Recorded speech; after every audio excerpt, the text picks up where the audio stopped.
Vamos a ministrar la palabra del Señor.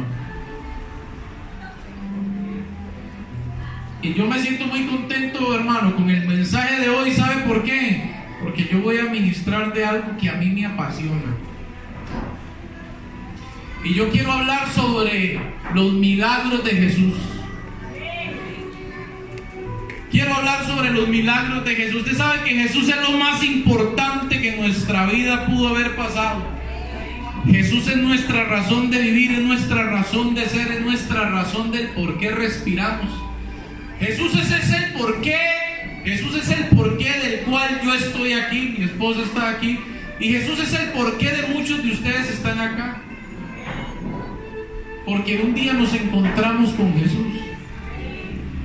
No es lo mismo ir a Jesús que conocer a Jesús. Mucha gente ha oído de Cristo, pero los que nos hemos encontrado con Él, nuestra vida nunca va a volver a ser la misma. Porque Jesús no es un cuento, Jesús es real. Es el mismo ayer, hoy y siempre. ¿Cuál es su opinión de Jesús? Bueno, para mí Jesús es todo, es el pan de vida, es el agua de vida, el alfa y el omega, el principio y el final. Jesús es salvación, es vida, Jesús es paz, Jesús es todo, Jesús es Dios mismo.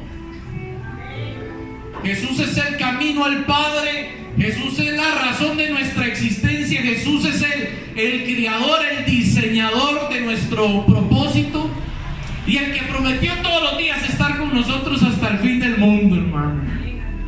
Qué lindo es haber conocido a Jesús. ¿Cuántos dan un aplauso por haber conocido a Jesús?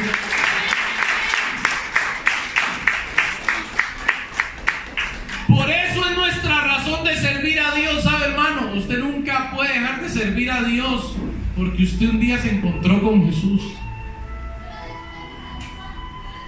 Usted siempre va a mantener su fe porque usted se encontró con Jesús. Y yo voy a hablarle un poquito de los milagros que hizo Jesús, porque no le puedo hablar de todos, hermanos, si no me tienen que escuchar de aquí hasta las 5 para hablar de todos los milagros de Jesús, o por lo menos tocar pinceladas. Pero ¿cuál es su opinión de Jesús? ¿Cree usted que su Dios es impresionante? ¿Cree que su Dios es asombroso, soberano? ¿Cuántos ven así a Jesús como el soberano, el todopoderoso? Es que Jesús es impresionante. ¿Saben, hermanos? Yo sé que ustedes en este camino cristiano, en el caminar de la fe, han tenido pruebas. Levánteme la mano, ¿quién ha tenido pruebas? Bájeme la mano. ¿A quién nos han amenazado por causa del evangelio? ¿A quienes ya se han escapado de una paliza por predicar el evangelio? Levánteme la mano. ¿A quiénes los han humillado por causa del evangelio? Levánteme la mano. ¿A quién? Bájeme la mano ahora. Ahora aquí, levánteme la mano. ¿Quién de ustedes los han hecho sentir mal por causa del evangelio? Suele pasar eso. Pero ¿sabe qué?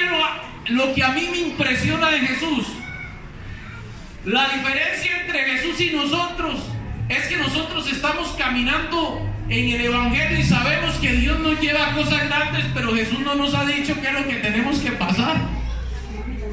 Pero lo impresionante de Jesús es que Jesús sabía quién lo iba a traicionar y Jesús sabía qué le iba a pasar. Él conocía todo el camino que tenía que llevar hasta el Calvario y sin embargo se mantuvo fiel hasta la muerte y muerte de cruz. Impresionante, ¿verdad, hermano? El amor de Jesús incondicional. Aquí a alguien, de pronto, alguien le hace una mala cara o alguien le hace un desvelo, le hace un desprecio, le hace sentir mal en alguna cosa, en alguna área, y hay gente que dice, ya no sigo más. Pero Jesús pasó todo eso y Él siguió siendo el predicador, el pastor de los pastores, el hombre impresionante. En Mateo 4:23 dice, escuche esto: Y recorrió Jesús toda Galilea. Recorrió, dice, parte de Galilea. Toda Galilea. Jesús no era ese tipo de cristiano que agarra un tratado y dice, voy a cumplir con la gran comisión. Y pasa a alguien y le da un tratado y no se fijó que el tratado iba escrito en inglés. Y dice, ya cumplí. Jesús no era esa clase de predicador. No era el tipo de predicador de cristiano que agarra un tratado y se lo da alguien por compromiso con 2, 3 trataditos y ya está tranquilo. No. Y repartir tratados es muy importante, pero usted sabe que hay gente que reparte tratados por pasión y hay gente que lo hace por compromiso y a su nombre. Pero la verdad es que hay gente que ni por compromiso, hermano. Jesús era un predicador apasionado por las multitudes. Dice que recorrió toda Galilea. ¿Cómo quisiéramos tener una iglesia apasionada por las almas? Que cuando se diga, vamos a salir a la calle a dar tratados, a hablar de Cristo, la gente venga. Pero 2, 3 interesados, hermano, porque no está la pasión. Pero Jesús dice que recorrió toda Galilea, toda Villa Bonita, en todos los rincones de Galilea, enseñando en las sinagogas de ellos y predicando el evangelio del reino y sanando toda enfermedad y toda dolencia en el pueblo. Qué bonito sería que en esta ciudad de Villa Bonita y en todo el mundo entero la gente fuera apasionada, y así como Jesús predicó en toda Galilea, que nosotros también vayamos a hacer esa obra. Dice, sanando toda enfermedad y toda dolencia en el pueblo. Vea, Jesús tenía un ministerio extraordinario, un ministerio poderoso. No ha habido hombre hasta ahora en la historia como Cristo, un hombre en quien predicó, hermano, y se guardó siempre, en todo momento, en santidad, en una santidad completa y absoluta, ministrando, predicando. Ese era Jesús. Dice que iba sanando toda enfermedad, dice toda enfermedad y toda dolencia en el pueblo. Imagínense el cuadro de Jesús, un ministerio impresionante. La gente, hermano, se llenaba las plazas, las playas, donde él caminaba, unos milagros extraordinarios. Dice, se difundió su fama por toda Siria y le trajeron los que tenían dolencia, los afligidos por diversas enfermedades y tormentos, los endemoniados, lunáticos y paralíticos, y los sanó. Ese es el Cristo que nosotros le servimos, amén, hermano. El Cristo que hace los milagros. ¿Cuántos creen en un Cristo de milagros, en un Cristo de lo sobrenatural? Ese es el Dios que nosotros le estamos creyendo, en el que hemos creído. Iba sanando, dice que le traían gente atormentada, endemoniados, lunáticos, paralíticos, y los sanó. Se difundió su fama. ¿Sabe cuándo, hermano, se va a difundir la fama de vino nuevo, hermano? Cuando nosotros nos conectemos con lo sobrenatural de Dios.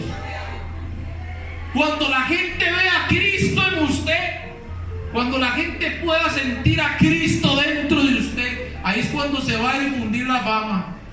Pero qué triste es cuando más bien alguien dice, no, yo no voy porque ahí va fulanito de tal, porque ahí va fulanita de tal. Y en la iglesia canta, pero después en la casa está tirando ollas y sartenes. Y a su nombre. Y entonces es un impedimento para que la gente llegue. Qué difícil, hermano. Ahora, verso 25 dice, y le siguió mucha gente de Galilea, de Decápolis, de Jerusalén, de Judea y del otro lado del Jordán, de todas las ciudades alrededor. Vieron a Jesús, oyeron hablar de él, y de todo lado iba. Por eso sucede, hermano, cuando hay una iglesia llena del poder de Jesucristo. La gente quiere llegar, la gente quiere estar ahí, la gente quiere estar ahí donde está la presencia del Señor, donde están los milagros del Señor, donde hay una palabra fresca, donde está el amor de Dios. Ahí es donde la gente quiere estar. Amén, hermanos. Hay un milagro que Jesús hizo, y es cuando Jesús sana al ciego Bartimeo. Eso está en Marcos 10:46. Impresionante esta historia. Un hombre sentado junto al camino mendigando. Dígame si no es verdad, hermano, Ya cuando usted está en una condición de mendigo, si usted se llegara a encontrar, que ni Dios lo permita, en una condición de mendigo, ¿verdad que ahí ya todas las puertas se le cierran a uno? Ya es cuando la gente no lo quiere recibir. Usted ha visto a alguien, un mendigo pidiendo dinero, la gente le hace mala cara, inclusive hasta cristianos, y a su nombre. A veces cuesta que alguien les dé comer.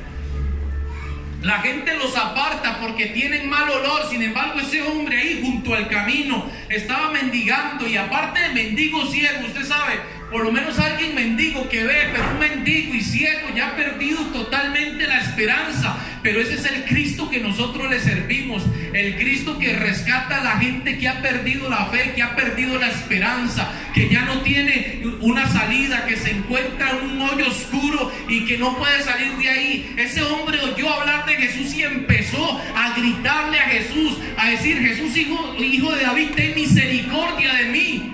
Y la gente le decía que se callara porque lo veía sucio, porque lo veía maloliente y aparte ciego, y le dice que le reprendían y que se callara. Y él gritaba más fuerte y consiguió que Jesús se detuviera y lo mandara a llamar. Por eso, hermano, este es el Cristo al que usted y yo le servimos. El Cristo que ha puesto también su mirada en la gente, que la humanidad los tiene como que no valen nada, que han estado en lo más bajo, pero él logró llamar la atención de Jesús. Había una multitud, pero él logró llamar la atención de Jesús, y Jesús llegó y le sanó. Pero si usted lee la historia, dice que él se levantó, él se quitó la capa y él se enrumbó hacia el maestro. Eso es lo que la iglesia y la gente hoy tiene que hacer, hermano: levantarse, quitarse esa capa del desánimo, enrumbarse hacia el Señor. Cualquier cosa que les esté impidiendo acercarse a Dios y empezar a clamar a Jesús, porque Él es el que tiene la respuesta. Aleluya. Amén, hermano. Amén. La gente que lo reprendía, cuando Jesús lo mandó a llamar, le dijeron: levántese, te llama. Pero Jesús, ese es el Dios a quien nosotros le servimos. La canción que hicieron ahora en mismo: nunca olvides a qué Dios te llamó y de dónde te sacó. Ese es el Cristo al que nosotros le servimos. Yo me pregunto, ¿quién sabe dónde estuviera yo si el Señor no me hubiera salvado? ¿Quién sabe dónde estuviera usted si el Señor no te hubiera salvado? Pero ese es el Dios, el Cristo de las cosas sobrenaturales.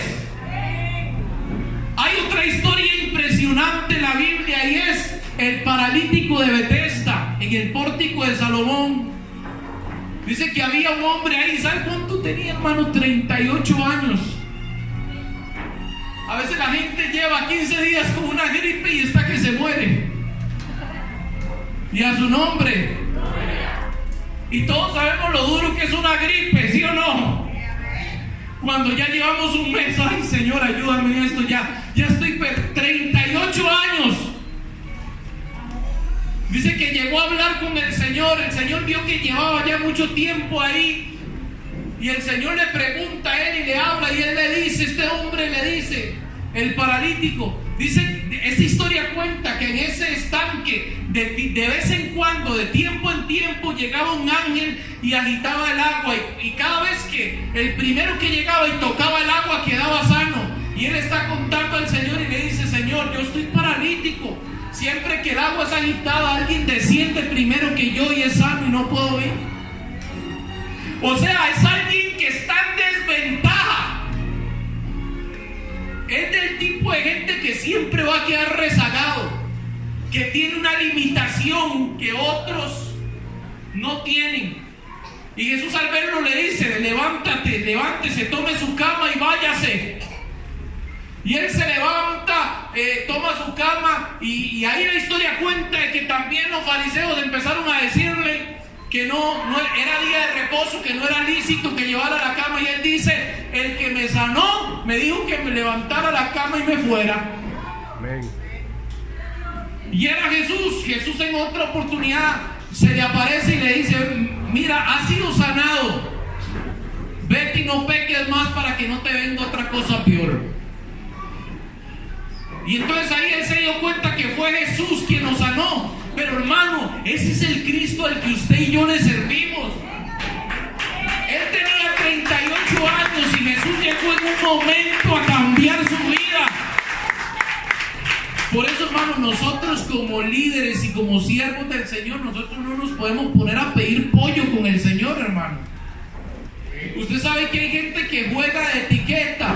Si me pagan hotel, si me dan una ofrenda de tanto, si me hacen esto, si me atienden así, si preparan una actividad de esta manera. No, hermano, yo no sé qué se ha creído la gente. Nosotros fuimos salvados por gracia y por misericordia de Dios.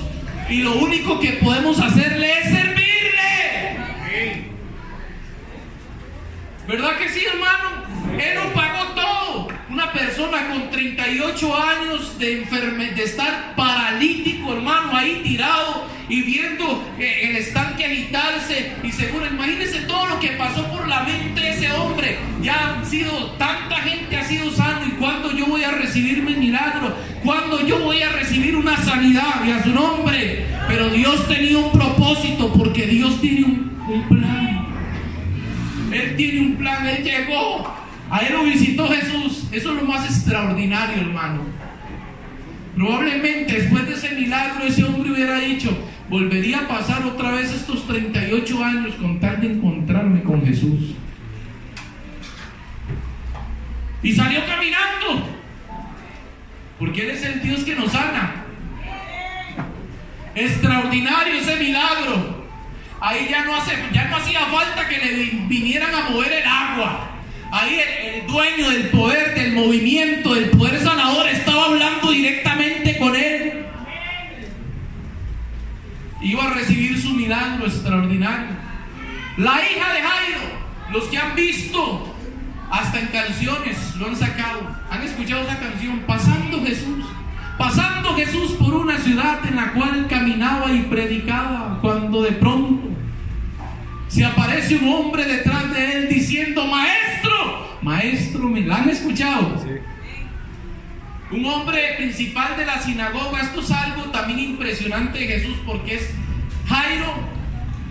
Él pertenecía a esta secta de los fariseos, y a pesar, era uno de los principales de la sinagoga. Para él ir a pedirle eso a Jesús era un compromiso, porque los fariseos estaban en contra de Jesús. Y él llegó a pedirle que le fuera a sanar a su hija. Y el maestro fue con él. Y de camino, esto es algo impresionante, de camino hay una mujer también que recibe un milagro. Pero ahorita estamos hablando de Jairo, de la hija de Jairo. El asunto es que cuando iban de camino, alguien se llega en medio de la situación y le dice a Jairo: su hija murió ya. No moleste más al maestro. Ya su hija murió. Y Jesús le dice a Jairo, viendo lo que se decía, ahí está la cita. Jesús le dice: no temas, cree solamente. Y continuaron rumbo a la casa de Jairo. Dice ese texto que Jesús solo pidió que entraran con él 3 de sus discípulos con él. Y que él dijo, llegó Jesús y dice: no tengan temor, la niña no está muerta, sino que duerme. Dicen que se burlaban de Jesús. Pero al entrar ahí a la casa con sus 3 discípulos, Jesús vio a la niña y le dice: Talita cumi, que traducido quiere decir: niña, a ti te digo, levántate. Y la niña se levantó. Se levantó la niña. ¿Sabe por qué se levantó? Porque Jesús es la resurrección y la vida. Amén. El que cree en Él, aunque esté muerto, vivirá. Amén, amén. Él es el que tiene el poder de dar vida y quitarla. Él podía llamar al Espíritu que volviera vida a esa niña, y esa niña se levantó. Y la gente se sorprendió de eso y hablaba del asunto. Pero, hermano, Jesús, ese es el Cristo que nosotros le servimos, hermano. Que aunque la gente a veces piensa que Jesús llega tarde, no, Jesús no llega tarde. Hubo algo en que Jesús se atrasó, y ahorita vamos a hablar de eso. Pero todo fue con un propósito. Jesús sabía que Él iba a hacer un milagro. Jesús sabía que esa niña se iba a levantar. Y Él lo hizo, hermano. Jesús le dijo: no temas, cree solamente, hermano. Aunque alguien llegue y le digan a usted: su hija ha muerto, aunque alguien llegue y le dé a usted una mala noticia, le dé un diagnóstico, el que tiene la última palabra es el Señor. Si usted es creyente, si usted le está sirviendo a Jesús, si usted ha puesto su mirada en Jesús, el que tiene la última palabra es Jesús de Nazaret, en el que usted ha creído, el que vive en usted, y más poderoso es el que está en usted que el que está en el mundo. El que vive en usted es el que hace milagros. Pero sucede, hay otro milagro en la Biblia extraordinario, en esa misma historia, por cierto, y por esto se atrasó Jesús. Algo pasó cuando él iba camino a la casa de Jairo. Dice que iba con una gran multitud y había una mujer que tenía 12 años de tener un flujo de sangre. Dice la Biblia que lo había gastado todo con médicos, y antes más bien le iba peor. Y esta mujer dijo: si solamente tocar el manto de Jesús yo voy a ser sana.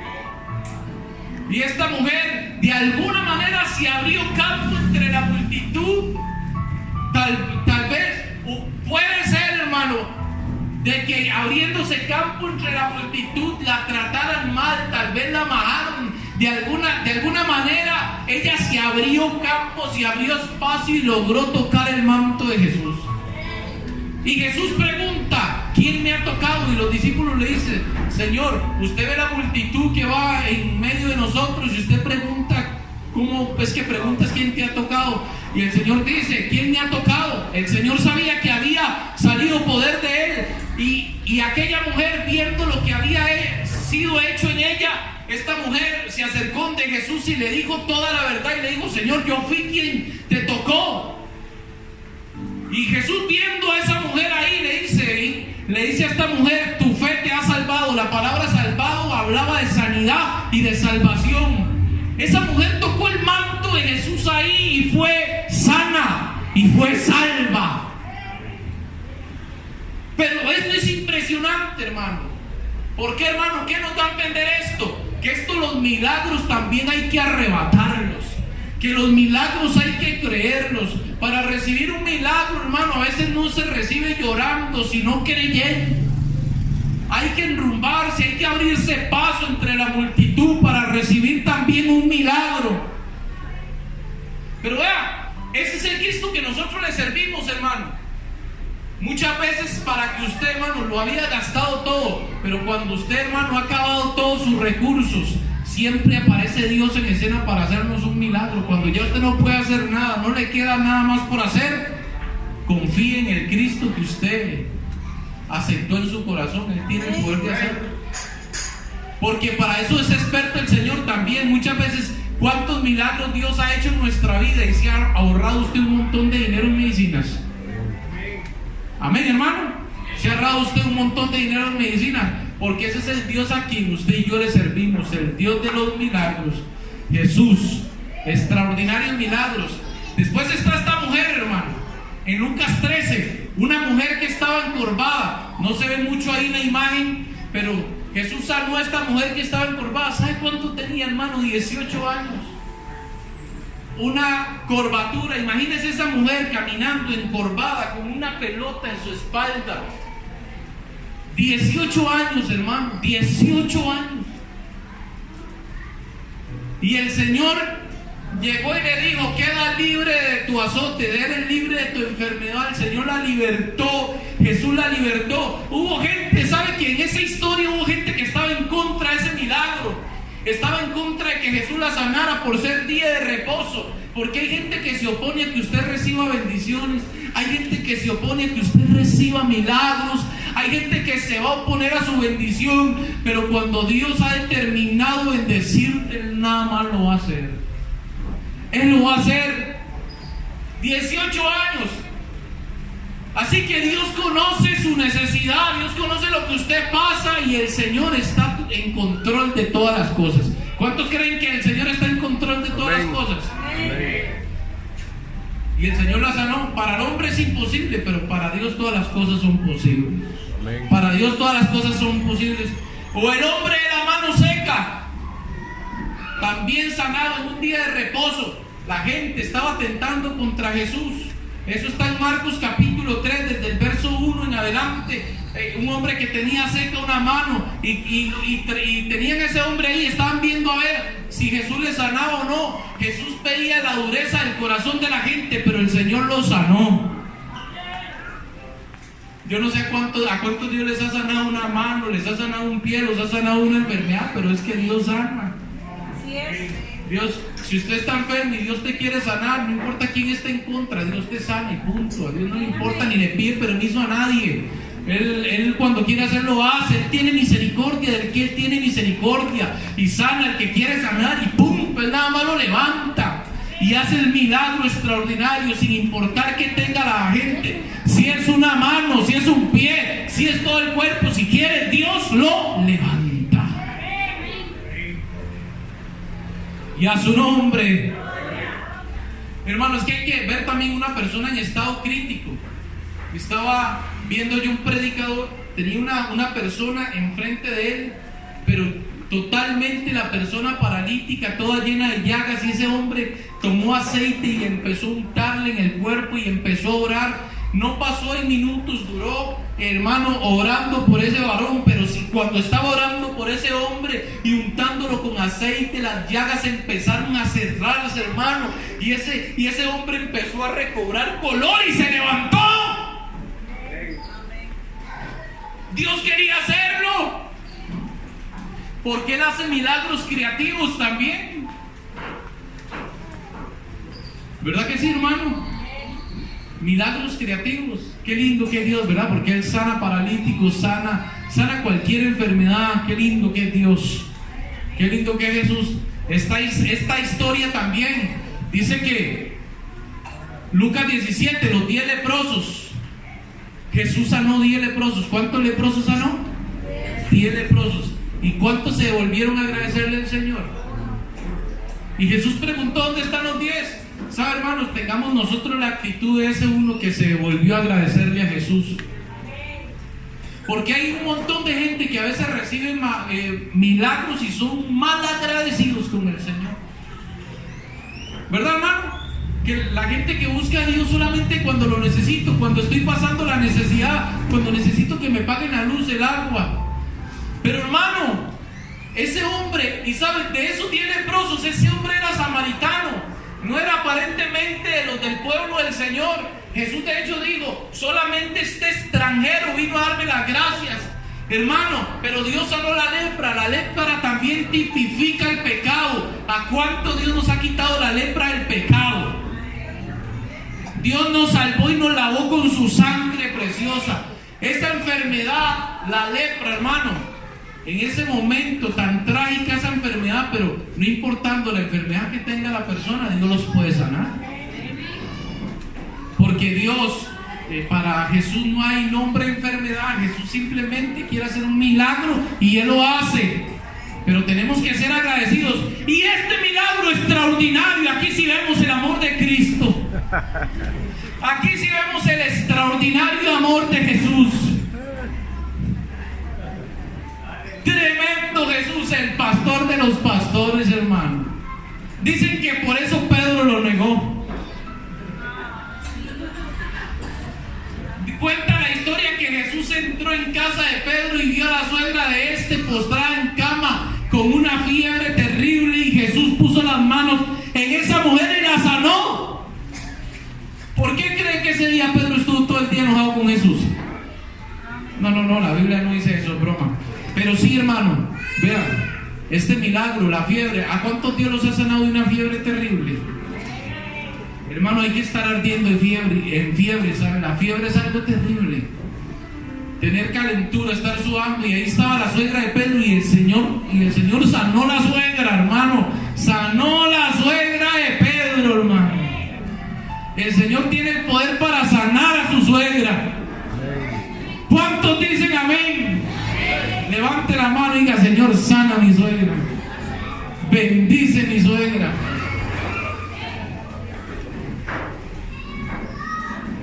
Hay suegras buenas, ¿verdad, hermanos?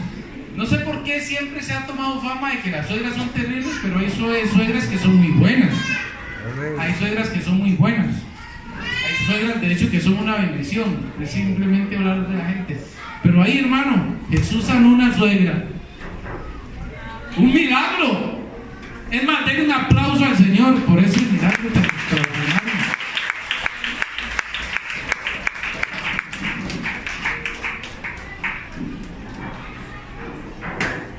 Esta historia de la mujer sirofenicia, esta mujer tenía una hija que estaba endemoniada, por decirlo así. Estaba endemoniada y esta mujer llegó donde Jesús a pedirle ayuda y Jesús guardó silencio y no le respondió palabra. Siguió clamando a Jesús, hermano, y esta mujer le dijo: no es bueno tomar el pan de los hijos y darlo a los perrillos.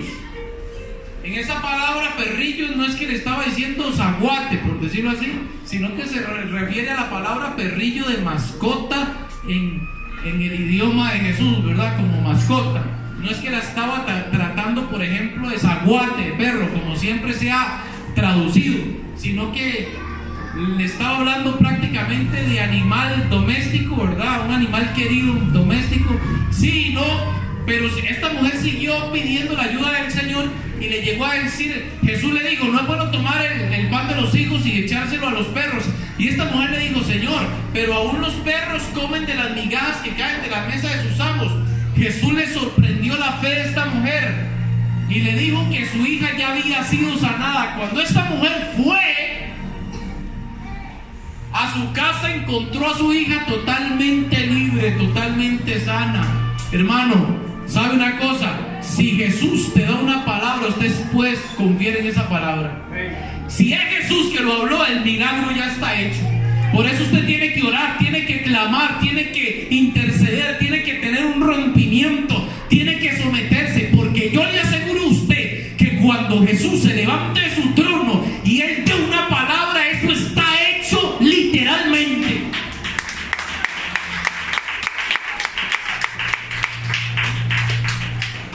Lo que Jesús dice, se hace. Amén. Amén. Y está en la historia de este hombre. Yo le estoy nombrando gente, hermano, que tuvieron actividades críticas. En Marcos capítulo 5, el 1 al 20, dice que eso era en un lugar. Esto me sorprende, hermano. Usted sabe, ese hombre, usted lee esa historia, dice que Jesús llegó a la ribera de Gadara. Para empezar, que Jesús llegó a un lugar donde no lo querían. Y Jesús llegó a ese lugar solamente por ese hombre. Y ese hombre no tenía dinero, ese hombre no tenía una familia, no tenía nada que ofrecer. Ese hombre pasaba en los sepulcros, en los cementerios, se hería con piedras, la gente lo escuchaba gritando en la noche, lo ataban con grillos y cadenas y dice que él despedazaba las cadenas. Imagínense qué clase de demonios tenía ese hombre adentro. Y Jesús llegó ahí a Gadara, a la región de Gadara, esa ribera, y ese hombre corrió y se postró a los pies de Jesús totalmente endemoniado. Y es más, no habló ni el hombre, fue los demonios que tenía dentro. Dice que Jesús empezó a ordenarle al demonio que saliera, y Jesús le decía al demonio: ¿cómo te llamas? Y respondieron un montón. Dice: Legión me llamo porque somos muchos. O sea, imagínense que una legión era más o menos como 2000. Imagínense 2000 demonios en ese cuerpo. Por eso es que destruía los grilletes, se hería con piedra, la gente le tenía miedo. Pero Jesús llegó a encontrarse con él. Jesús fue a ese lugar, tomó una lancha para llegar a ese lugar y encontrarse solamente con ese hombre. Dicen que los demonios le rogaban que los enviase unos cerdos, a un acto de cerdos. Tremendo esto, ¿verdad, hermano? Jesús le dio el permiso a los demonios de entrar en los cerdos. Dice que los cerdos se fueron por un despeñadero y se ahogaron, los cerdos endemoniados. Usted sabe, un cerdo endemoniado que prefiere ahogarse, hermano, ya. Eso quiere decir que lo que tenía ese hombre era algo serio, hermano. El diablo lo había atado y Jesús llegó a ese lugar solamente por ese hombre. Dice que cuando la gente se empezó a acercar, vio al hombre sentado en su juicio cabal, y vieron lo que había pasado con los cerdos y empezaron a decirle a Cristo que se fuera a ese lugar. Lo echaron. Y este hombre totalmente libre y sano le pidió a Jesús, le pedía a Jesús que quería andar con él, caminar con él, y Jesús no se lo permitió. Jesús le dijo: vaya y cuente cuán grandes cosas ha hecho el Señor contigo. Y dicen que él iba predicando, iba hablando, la gente se maravillaba. Ese es el Cristo al que nosotros le servimos, hermano. No importa que una persona pueda estar atada por 2,000, 4,000 demonios, hermano. Si Cristo quiere hacer libre a alguien, simplemente lo liberte y punto. No le pide permiso a nadie. ¿Cuántos alaban al Señor, hermano? Porque Dios liberta. ¿Cuántos creen que Dios liberta? No hace mucho, hermanos, también Dios libertó una persona acá tremendamente. Cuando toda la iglesia se había ido, estuvimos orando por una persona, vieras, anduvo por toda la iglesia y el Señor la libertó, porque Dios liberta. El Señor liberta, hermano, a este hombre atado, lejos de la sociedad, en una situación caótica, pero el Señor lo libertó. Él quiso libertarlo, porque iba a tomar Jesús una lancha. Él era el predicador de las multitudes, él es el pastor de los pastores, eran multitudes. Podía pedir a cambio de milagros, pero él, hermano, fue por una persona. Y a su nombre, extraordinario los milagros de Jesús. O también Jesús en esta historia en Marcos 7 sana a un sordomudo, y él se acerca y le dice: Efata, que significa sea abierto. Y dice que el sordo empezó a oír y se le desató la ligadura de su lengua. Jesús le hizo el milagro, amén. Porque Jesús sana a sordos y sana a mudos también, hermano, amén. ¿Cuánto lo creen? Jesús sana, hace milagros extraordinarios como estos. Y por último, hermano, no puedo nombrarle todos los hechos de Jesús, pero este verso siempre me ha llamado la atención. Vean toda la pantalla. Oiga esto, y todos los que nos van a ver ahora por el internet también, vea esto. Juan 21, capítulo 21, verso 15, dice hablando de Jesús: Jesús hizo también muchas otras cosas, tantas que si se escribieran cada una de ellas, pienso que los libros escritos no acabarían en el mundo entero. Así que lo que está en los evangelios es una pincelada para que usted crea. Amén. ¿Y sabe qué es lo más impresionante de Jesús? Jesús dijo: para todos los que creen, para nosotros, cosas mayores que las que yo hago, ellos harán. Por eso usted tiene que ir por el mundo predicando el evangelio, sanando enfermos, poniendo las manos sobre los enfermos, declarando milagros, sanidades, maravillas. Aleluya. Ese es el Cristo al que nosotros le creemos, el Dios de los milagros. Qué lindo fue encontrarnos con Jesús. Quiero pedirle por favor a todo el pueblo que se ponga sobre sus pies.